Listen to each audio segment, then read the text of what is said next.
بسم اللہ الرحمن الرحیم۔ السلام علیکم ورحمۃ اللہ وبرکاتہ۔ آپ تمام حضرات خیریت سے ہوں گے۔ اللہ پاک آپ سب کو جزائے خیر عطا کرے۔ اللہ پاک ہمیں اسی طرح دین کے کام میں لگائے رکھے اور کسی بھی طریقے سے کسی بھی طرح ہم جو دین کے کام میں لگے رہیں اور اللہ پاک اس میں آگے بڑھنے کی ہمیں توفیق عطا فرمائے ہم سب کو، اور ہم سب کو نیک ہدایت دے، اور اللہ پاک ہر کسی بھی ناگہانی سے جو ہے وہ ہم سب کو بچائے، اور انشاءاللہ تعالی اللہ پاک ہم سب کو جو ہے وہ دین کے کام کے لیے قبول فرمائے۔ آج کی تعلیم جو ہے فضائل ذکر چیپٹر 2 پیج نمبر 491 سے ہے۔ حضور اقدس صلی اللہ علیہ وسلم کا ارشاد ہے، نہیں آئے گا کوئی شخص قیامت کے دن کہ لا الہ الا اللہ کو اس طرح سے کہتا ہو کہ اللہ کی رضا کے سوا کوئی مقصود نہ ہو، مگر جہنم اس پر حرام ہوگی۔ فائدے میں شیخ فرماتے ہیں، جو شخص اخلاص کے ساتھ کلمہ طیبہ کا ورد کرتا رہا ہو، اس پر جہنم کی آگ کا حرام ہونا ظاہری قواعد کے موافق تو مقید ہے، کبائر گناہ کے ساتھ یا جہنم کے حرام ہونے سے اس میں ہمیشہ کا رہنا حرام ہے، لیکن اللہ جل شانہ اس پاک کلمے کو اخلاص سے پڑھنے والے کو باوجود گناہوں کے بالکل ہی جہنم سے معاف فرماوے تو کون روکنے والا ہے۔ احادیث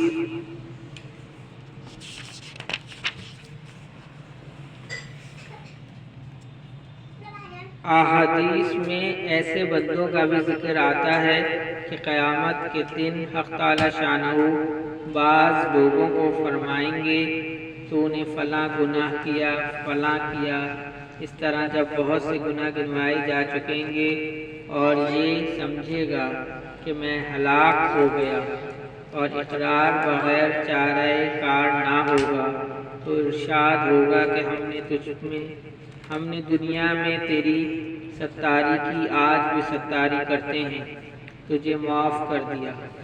اس نوع کے بہت سے واقعات احادیث میں موجود ہیں، اس لیے ان ذاکرین کے لیے بھی اس قسم کا معاملہ ہو تو بعید نہیں ہے۔ اللہ کے پاک نام میں بڑی برکت اور بہبودی ہے، اس لیے جتنی بھی کثرت ہو سکے دریغ نہ کرنا چاہیے۔ کیا ہی خوش نصیب ہیں وہ مبارک ہستیاں جنہوں نے اس پاک کلمے کی برکات کو سمجھا اور اس کے ورد میں عمریں ختم کر دیں۔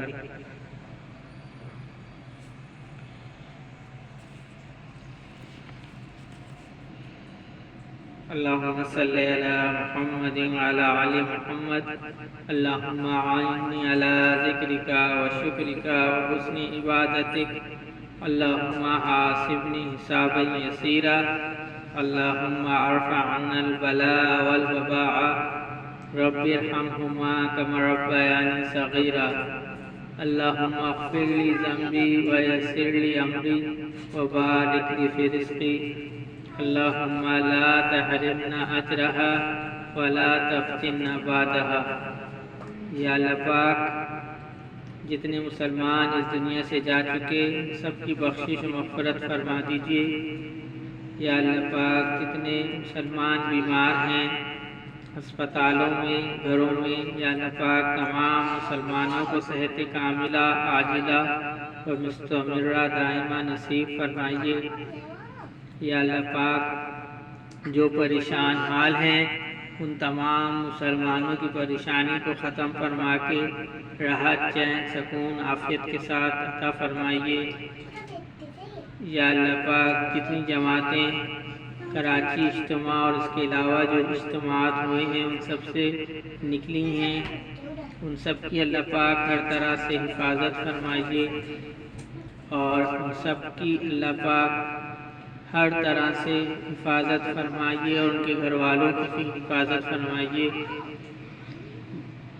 اللہم بارک لنا فی شعبان وبلغنا رمضان۔ سبحان ربک رب العزت عما یصفون وسلام علی المرسلین والحمد للہ رب العالمین۔ آمین برحمتک یا ارحم الراحمین۔